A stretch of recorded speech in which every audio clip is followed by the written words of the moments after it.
11वीं के क्लास में आप सभी छात्रों का एक बार फिर से स्वागत है। आज हम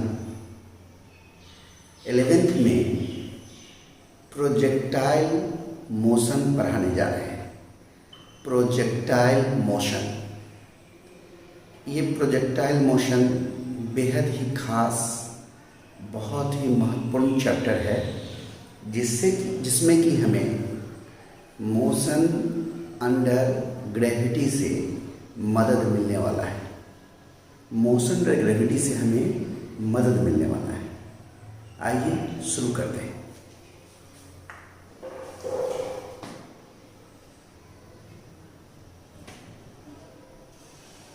projectile motion,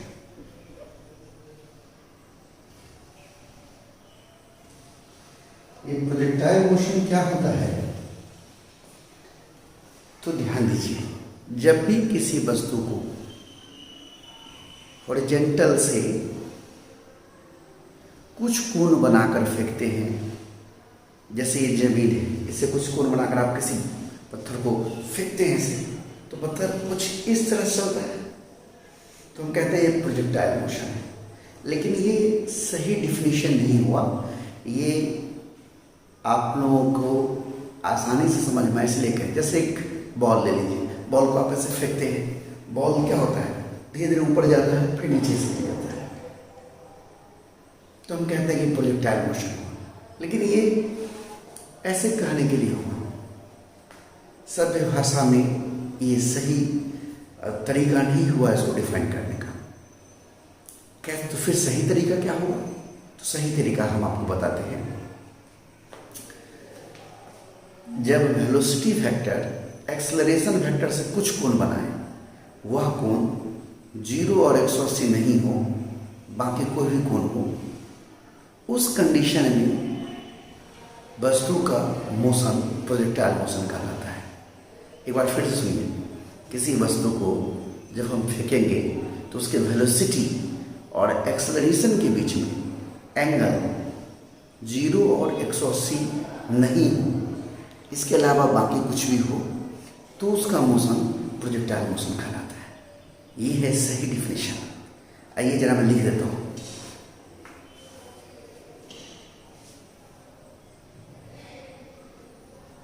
When an object is projected in such a way that velocity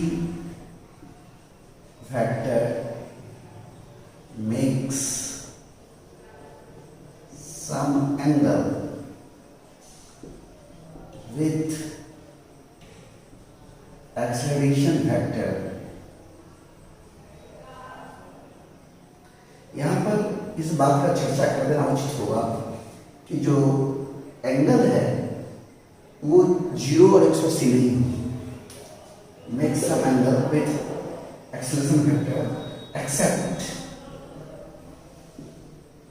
0 degree और 180 degree, then the motion of object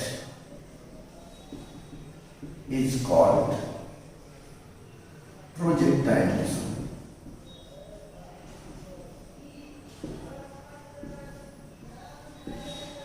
वैसे प्रोजेक्टाइल शब्द का मतलब, ये प्रोजेक्ट मतलब फेंकना होता है, उसी से प्रोजेक्टाइल बना हुआ है। यहाँ पर हम फिगर बनाकर समझाते हैं।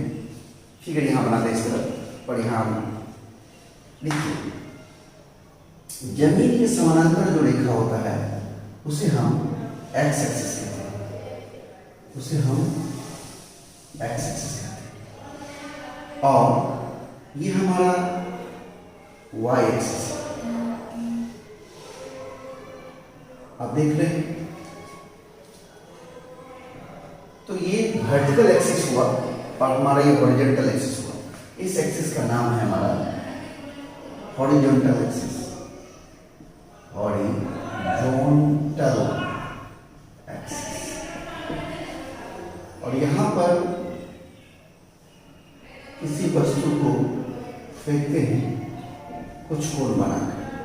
तो यह कुछ इस तरह के पास्ट पर चलेगा। देखिए समय के साथ वस्तु y की तरफ भी जा रहा है और x की तरफ भी आगे बढ़ रहा है, दोनों दिशाओं में आगे बढ़ रहा है।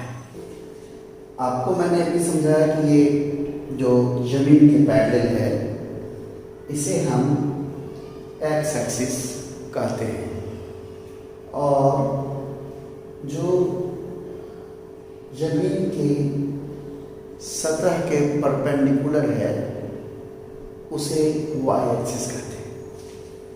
अब यहाँ पर एक्स के तरफ भी बढ़ रहा है प्रोजेक्टर, वाई के तरफ भी जा रहा है। अब सवाल उठता है कि ये तो आप जो फॉर्मूला जानते हैं v बराबर u प्लस ए टी या s बराबर U T plus half A T square, यह तो एक सीधी रेखा में लागू होता है, लेकिन यहाँ तो दो दो दिशाओं में मोशन है। अब कैसे लागू होगा?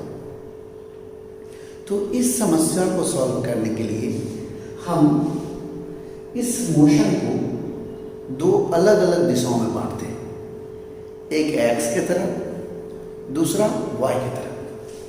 जैसे ये u है, u का x की तरफ कंपोनेंट u cos जो एंगल है थीटा, इस u का y की तरफ component uy equal to u sin theta, और एक्सेलरेशन a बराबर g नीचे की तरफ है। ये एक्सेलरेशन g देख रहे हैं तो नीचे की तरफ एक्सेलरेशन वेक्टर और वेलोसिटी वेक्टर के बीच में कितना एंगल है? ये 90 प्लस थीटा। एक्सेलरेशन वेक्टर और वेलोसिटी वेक्टर के बीच में एंगल है 90 प्लस थीटा। हमने कहा था कि 0 180 एंगल नहीं, 0 और 180 के अलावा कोई दूसरा एंगल तो हो ही सकता है, तो 90 प्लस थीटा क्यों नहीं हो सकता है? देख रहे हैं? अब एक्सेलरेशन ये जो है इसका कंपोनेंट x कंपोनेंट निकलेगा, x कंपोनेंट, तो क्या होगा? g और x एक्सिस से कितना कोण आ रहा है? 90 डिग्री, तो g cos 90 डिग्री यानी g। और ये acceleration y axis minus y की तरफ है, यानी ay बराबर क्या हो गया? माइनस ay बराबर क्या हो गया? माइनस। ये समझ में आ रहा है ना? अगर नहीं आए तो आप हमसे व्हाट्सएप पर पूछिएगा। व्हाट्सएप नंबर है ना आप लोगों के पास? हमारा व्हाट्सएप नंबर है 9234761089। तो ये समझ चुके हैं। अब देखिए हमारा x एक्सिस की तरफ एक मोशन हुआ और एक y एक्सिस की तरफ मोशन हुआ। हम x की तरफ अलग काम करेंगे, y की तरफ हम अलग काम करेंगे, x की तरफ अलग और y की तरफ अलग। तो ध्यान दीजिएगा, इस वस्तु को जो फेंके हैं यहाँ से कुछ देर बाद ये किसी पॉइंट P पर पहुंच गया और यहाँ पर इसका वेलोसिटी कुछ v हो गया। ये शुरू में था t बराबर 0 पर ऊपर था और यहाँ पर किसी समय t पर आ गया है, एट t समय।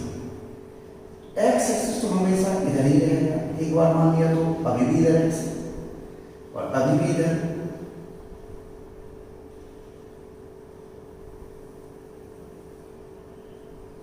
y एक्सिस है,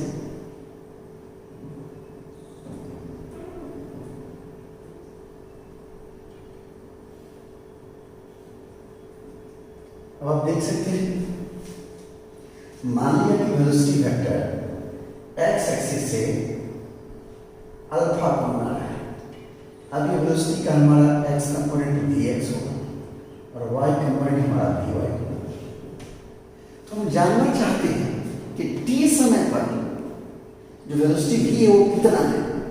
इस v को जानने के लिए पहले हम x तरफ वाला, x के तरफ वाला vx जान लेते हैं और y के तरफ वाला vy जान लेते हैं।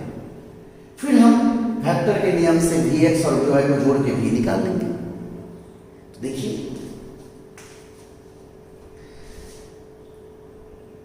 हॉरिजॉन्टल वेलोसिटी जानते हैं, हॉरिजॉन्टल वेलोसिटी। तो ux शुरू में x की तरफ वेलोसिटी u cos थीटा और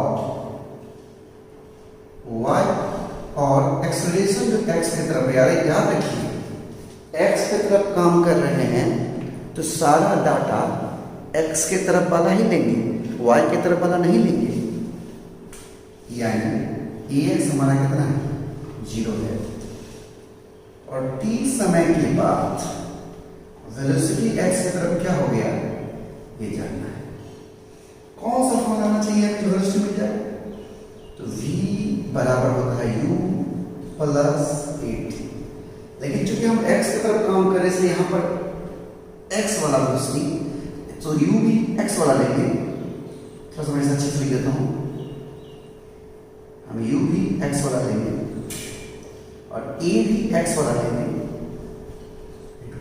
vx बराबर ux प्लस at, यानी v बराबर u प्लस at लगाए। हम सिर्फ एक लाइन में, x के लाइन में काम कर रहे हैं। तो यहां पर vx बराबर ux हमारा है u cos थीटा और ax, x की तरफ जो हमारा एक्सेलरेशन है वो 0 है और समय t, एक्सेलरेशन 0 होने की वजह से एक समान चाल से चलेगा, वेलोसिटी नहीं बदलना चाहिए। जितना शुरू में था उतना ही बाद में रहना चाहिए। क्या है, vx बराबर आ गया u cos थीटा। अब cos देखिए इस इक्वेशन 1 में कहीं पर भी t है नहीं है, यानी इक्वेशन 1 t से स्वतंत्र है, यानी समय बीतने पर भी हॉरिजॉन्टल वेलोसिटी में कोई परिवर्तन नहीं होता है। फ्रॉम 1 जैसे लिखते हैं equation 1, equation 1 is independent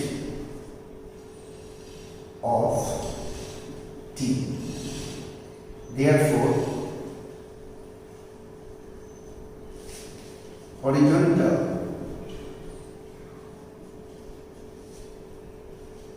velocity of projectile remains constant।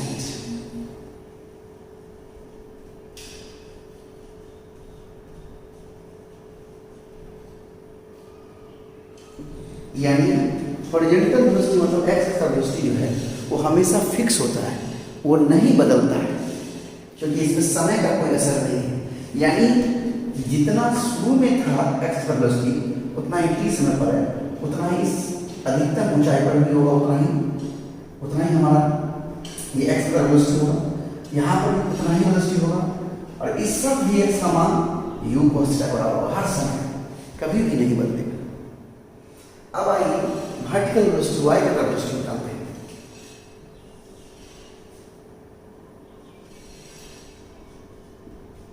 Vertical velocity, तो देखिए y की तरफ शुरू में कितना था,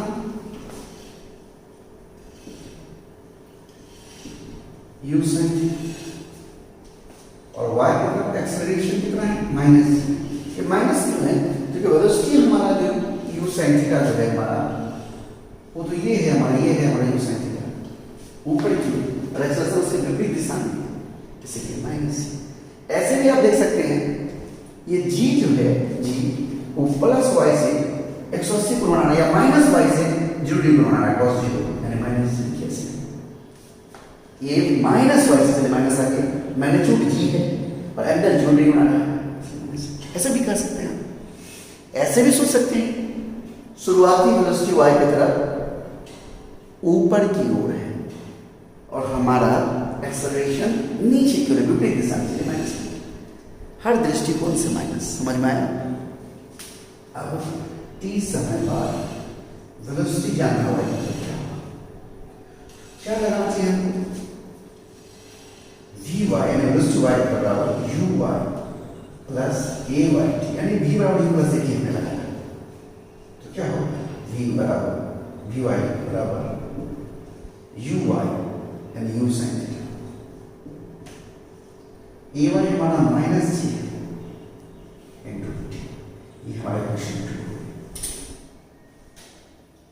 आप देखिए इक्वेशन 2 जो है वो समय पर डिपेंड करता है, टाइम डिपेंडेंट है, यानी y की तरफ वेलोसिटी समय के साथ बदलेगा। Here Vy depends on time। आगे हम इस पर और बात करेंगे, जगह नहीं है, इतना पहले आप नोट करिए। ओके, नोट करिए।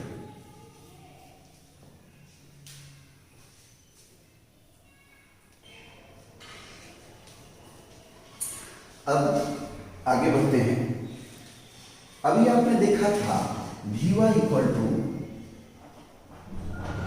You sine theta minus C T, इसे मैंने क्वेश्चन 2 कहा था, और ये समय पर डिपेंड कर रहा था। जैसे जैसे समय बढ़ेगा, जीटी बढ़ेगा, तो वर्टिकल वेलोसिटी Vy का मान घटेगा, घटते जाएगा, घटते जाएगा, और एक ऐसा समय आएगा जब जीटी का मान यू साइन थीटा के बराबर हो जाएगा। उस समय में Vy क्या हो जाएगा, 0 हो जाएगा। H T increases, Vy decreases, and a time comes when Vy becomes 0। जब Vy 0 हो जाएगा, इसका मतलब ऊपर ले जाने वाला वेलोसिटी 0 हो गया, यानी अब और ऊपर नहीं जाएगा। तो ऊपर ले जाने वाला यानी यहां पर Vy का मान 0 हो गया है, अब ये इससे ऊपर नहीं जाएगा, यानी वह समय जिस समय Vy 0 हो जाएगा उसे हम टाइम ऑफ एसेंट कहेंगे। और उस समय तक में जितना ऊपर चला गया वो हमारा एस वाई यानी मैक्सिमम हाइट कहलाएगा प्रोजेक्टर का। तो आइए जानते हैं time of accent.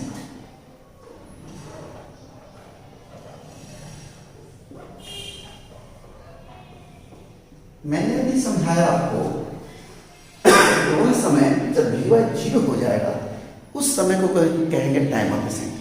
Time of accent का मतलब हम आपको बता चुके हैं कि अधिकतम ऊंचाई तक जाने में लगा समय को टाइम ऑफ एसेंट कहते हैं, यानी मैं लिख देता हूं, time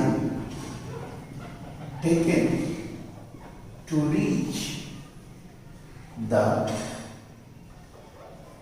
maximum height is called time of ascent. देख रहे हैं, अधिकतम ऊंचाई तक पहुंचने में लगा समय को टाइम ऑफ एसेंट कहते हैं। तो भाई मैक्सिमम हाइट पर पहुंच गया तो क्या हुआ, वेलोसिटी 0 हो गया, यानी एट मैक्सिमम हाइट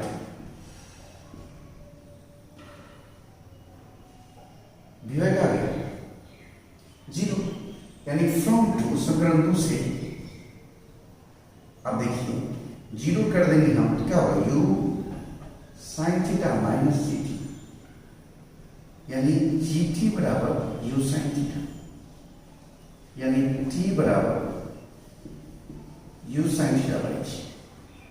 यानी इतना समय के बाद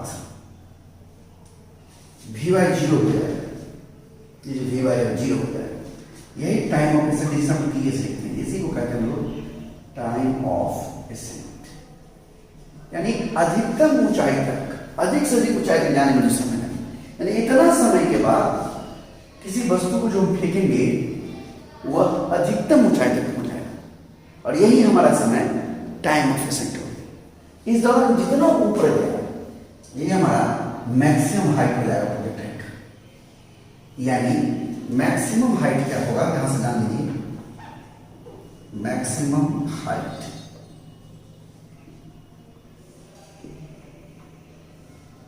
देखिए,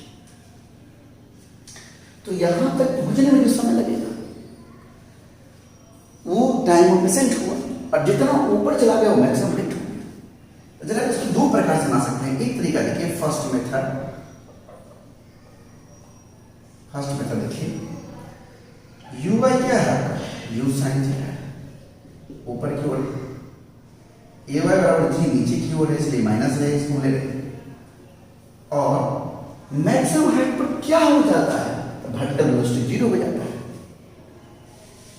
eight maximum height V Y क्या हो जाता है, 0 हो जाता है। और इस दौरान जो दूरी y की तरफ गया वही हमारा हाइट है, वो जानना है। कौन सा फॉर्मूला है, एस वाई बराबर U Y T plus half A Y T square, यानी एच बराबर U sine theta into T minus half G T square. ये जो है देखिए फॉर्मूला है, लेकिन यहाँ टी हमको रखना पड़ेगा, और हम इस तरीका में टी का इस्तेमाल नहीं करना चाहते हैं। हम यही सब चीज़ों का इस्तेमाल करना चाहते हैं जो हमने यहाँ लिखा है। तो यहाँ पर हमें इस फॉर्मूला के बजाय ये लगाना चाहिए, वी स्क्वायर बराबर वी स्क्वायर, यहाँ चूंकि वाई की तरफ बात करें तो वी वाई का स्क्वायर बराबर यू स्क्वायर, यानी वाई की तरफ से U Y square plus 2ay S Y, यानी दूरी जो y की तरफ है वही तो हाइट एच, यानी 0 बराबर यू वाई, यानी यू साइन थीटा का स्क्वायर प्लस 2ay का मान माइनस है और एस वाई का मान वही h, इसलिए 2gh बराबर U square sine square theta, यानी h बराबर U square sine square theta by 2g। ये हमारा हाइट हो गया, देख रहे हैं, ये हमारा हाइट हो गया। यहां पर हमने यू वाई, ए वाई और वी वाई का इस्तेमाल करके लिखा था। एक अभी जो मैंने लिखा था एस वाई बराबर U Y T plus half T square, उसके मदद से भी बना सकते हैं, जिसको टाइम यानी टाइम ऑफ एसेंट का इस्तेमाल करना हो। तो देखिए सेकंड मेथड में क्या करेंगे हम, यू वाई बराबर यू साइन थीटा लेंगे, ए वाई बराबर जी हमारा नीचे की ओर, और इतना समय यानी इस समय हमारा टाइम ऑफ एसेंट है टी, यानी इतना समय यू साइन थीटा बाई जी, इतना समय बाद जितना ऊपर चला गया यानी एस वाई वाई का तरफ दूरी गया वही हमारा हाइट हो जाएगा, ये जानना है। तो लगा देखिए एस वाई बराबर U Y T plus half A Y T square, यहाँ पर इस सभी डाटा का इस्तेमाल करते हैं, यानी एच बराबर यू साइन थीटा, टी का मान U sine theta by G plus half A Y का माइनस जी, और टी का जगह नहीं है इसलिए U sine theta by G का स्क्वायर। सॉल्व कर दीजिए, यहां भी आपको वही आ जाएगा you square sine square theta by 2g। देखिए आप टाइम ऑफ एसेंट का इस्तेमाल करके भी निकाल सकते हैं और बिना टाइम ऑफ एसेंट करके भी निकाल सकते हैं। आपको कोई भी प्रोजेक्टाइल कितना ऊपर जाएगा जानने के लिए यू साइन थीटा यानी ऊपर की तरफ वेलोसिटी और जी का जरूरत है। बाकी इस पर हम और डिस्कस भी करते हैं, फिलहाल इतना आप नोट करिए, मेरे पास जगह नहीं है।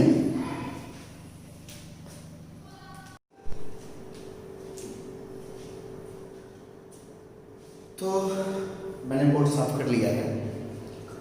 अब हम अपने कहा था अभी डिस्कशन करेंगे जरा डिस्कशन शुरू करते हैं। टाइम ऑफ एसेट हमने आपको सिखाया था, टाइम ऑफ एसेट TA बराबर U sin theta by G। वास्तव में U sin थीटा क्या है? U y है, y की तरफ ऊपर की तरफ वेलोसिटी है, U y बाई G।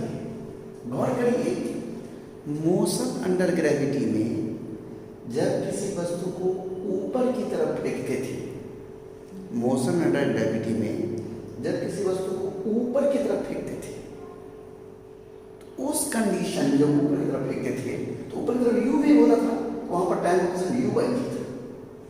यहां पर u y से फेंक रहे हैं, इसलिए यहां u y बाई जी।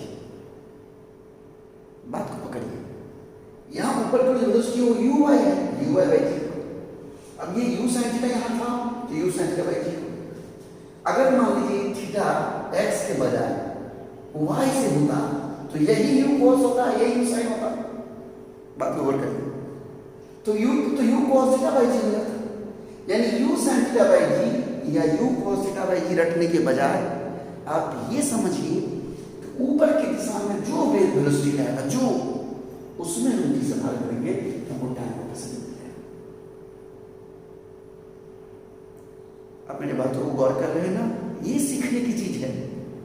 ऊपर की तरफ जो वेलोसिटी उसमें इस्तेमाल करेंगे टाइम ऑफ एसेट मिल जाएगा। आइए अब हम मैक्सिमम हाइट पर बात करते हैं। हाइट हमारा था मैक्सिमम हाइट,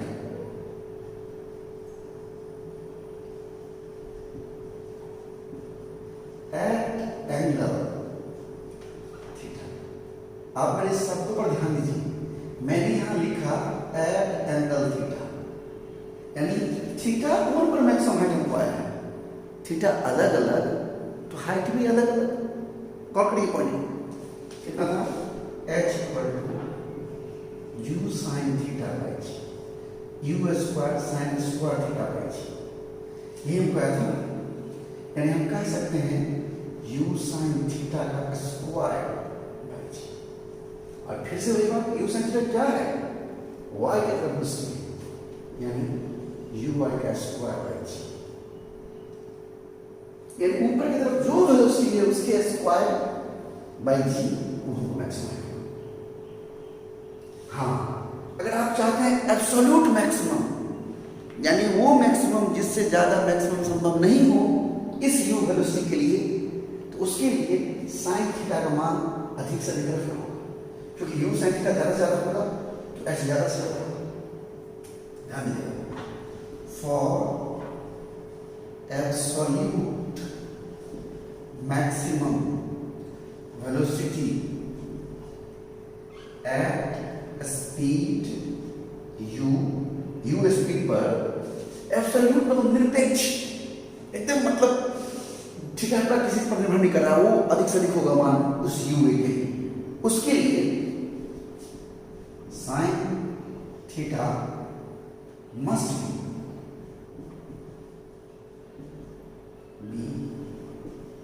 मैक्सिमम। अब sin थीटा का मान, sin थीटा का मैक्सिमम मान कितना होगा? हमेशा ध्यान रखिएगा, sin थीटा का अधिक से अधिक मान +1 हो सकता है। जब ये 1 होगा तो हमारा h का मान क्या होगा? u और sin थीटा का हम लिख दिए 1 का स्क्वायर बाई जी। पकड़िए मैंने क्या लिखा? ये u इंटू sin थीटा का अधिक से मान 1 और बाई जी का स्क्वायर, यानी ये हमारा एब्सोल्यूट मैक्सिमम है, h मैक्सिमम, यानी h मैक्स हो गया u स्क्वायर बाई जी। देख रहे हैं? यानी क्या कितना कोण पर फेंके ताकि u वेग से u का मान कुछ दे देगा 5 मीटर पर सेकंड से फेंकने पर अधिकतम ऊंचाई जाए, तो वो एंगल जिसमें कि sin थीटा का मान 1 हो गया और sin थीटा का मान मैक्सिमम हो गया। इसका इंप्लाइज दैट, ये इंप्लाइज दैट होता है, इंप्लाइज इसका मतलब हुआ कि थीटा का मान 90 डिग्री, यानी अधिकतम ऊंचाई पर फेंकना है किसी वेलोसिटी पर, मैंने वेलोसिटी मान कुछ भी हो उस वेलोसिटी के लिए अधिक से अधिक ऊंचा फेंकना है, यानी यहां से पॉइंट हो गया for maximum height projectile must be projected at angle theta equal to 90। ध्यान रखिए, अवश्य ही 90 डिग्री रखना चाहिए। बात समझ रहे हैं? अब देखिए, ये तो यहां समझ में अच्छे सबको आ गया होगा। अब देखिए यहां से आगे की बात करते हैं। अब सवाल ये उठता है कि यहां तक जाने में लगा समय जानकर किसी भी समय t पर वेलोसिटी जानकर x की तरफ y की तरफ, तो आखिर ये वेलोसिटी v का मान क्या होगा? किसी समय t पर, इस समय t पर ये v क्या है? हम x y जान चुके हैं, यहां निकालते हैं velocity at any time t। देखिए v इक्वल टू होता है vx का I प्लस vy। v का मैग्नीट्यूड निकालिएगा रूट अंडर vx का स्क्वायर प्लस vy का स्क्वायर। अब vx क्या है आपका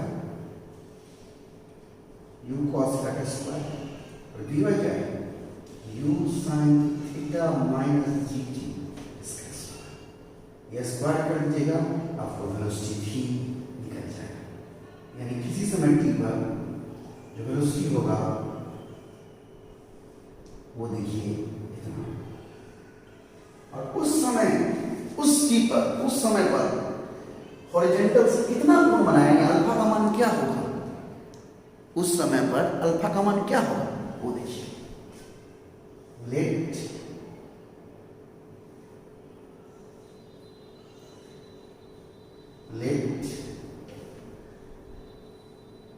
हेडिंग बना रहा हूं, angle at any time t। हम ये निकालने जा रहे हैं एंगल की साथ। लेट v makes an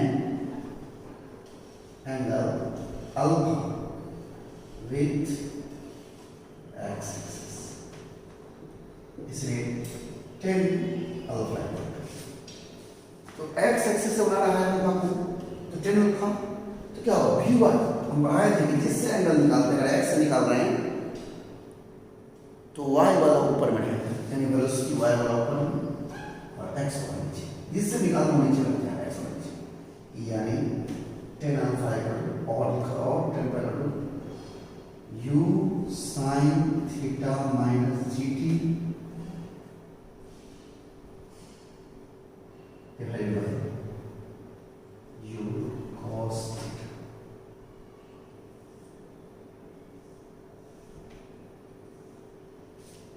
चैन पर u sin theta minus gt by u cos theta.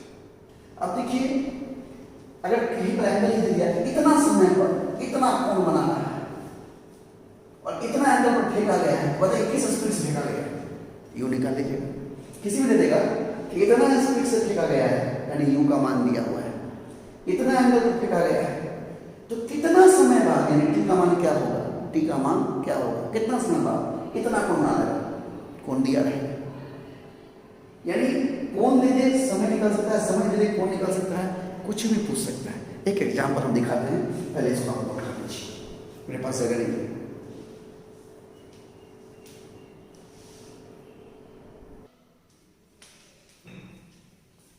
यहां पर हम एक एग्जाम्पल लिख लिए हैं। ए projectile is projected making an angle 60 degree, यानी थीटा जो है वो 60 डिग्री दिया हुआ है विथ हॉरिजॉन्टल। कहां से? हॉरिजॉन्टल से, विथ ए वेलोसिटी, यानी किस स्पीड से वो भी दिया है 147 मीटर पर सेकेंड। कैलकुलेट द टाइम, निकालिए समय आफ्टर व्हिच, जिसके बाद it's inclination will be with horizontal will be 45 degree, ताकि अल्फा का मान 45 डिग्री है। इसके लिए यानी कितना समय के बाद, उस समय क्या होगा, कितना समय के बाद अल्फा 45 बन गया। देखिए जरा फिगर से दिखाते हैं आपको, यहां फिगर बनाते हैं एक्स वाई। यहां पर देखिए ये थीटा हमारा 7 डिग्री है, इस पर 147 मीटर पर सेकंड से फाइव किया, ठीक है। तो बताइए कितना समय, यानी कभी ऐसा समय आएगा, कोई समय टी होगा जिस समय की वेलोसिटी जो है v वो एक्स एक्सिस से बनाने का प्रयास करेंगे अल्फा वो 45 दिया गया, वो क्या टी होगा, वो टी क्या होगा पूछा है, उस समय क्या होगा।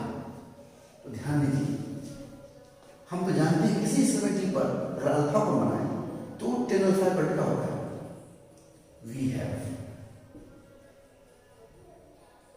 tan अल्फा पर, हम जानते हैं कि tan अल्फा पर होता है u sin theta minus gt बटा a cos थीटा।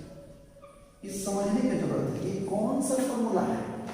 तो किसी समय t पर प्रोजेक्टाइल के द्वारा, किसी समय t पर प्रोजेक्टाइल के द्वारा x एक्सिस से अल्फा कोण बनाया जाता है, तो वो tan अल्फा पर फॉर्मूला है। तो ध्यान दीजिए यहाँ अल्फा दिया हुआ है, t पूछना है, u भी पता है, थीटा भी पता है, तो tan 45 equal to u 147 sin 7 degree g का मान 9.8 t divided by u 147 cos 60, यानी 1 equal to 147 into root 3/2 minus 9.8 t divided by ये 2 है रूट 3/2 147 इंटू 1/2। यहाँ से सॉल्व करके t का मान आप निकाल लीजिएगा, t का मान 5.49 सेकेंड आता है। सॉल्व कर लीजिएगा, देखिए किस तरह का क्वेश्चन होता है। और भी इसमें बहुत सारी बातें हैं, अगली क्लास में देखेंगे हम। आज यहीं तक रखते हैं, इसे नोट कर लीजिए और आज यहीं तक, अगली क्लास में ठीक है।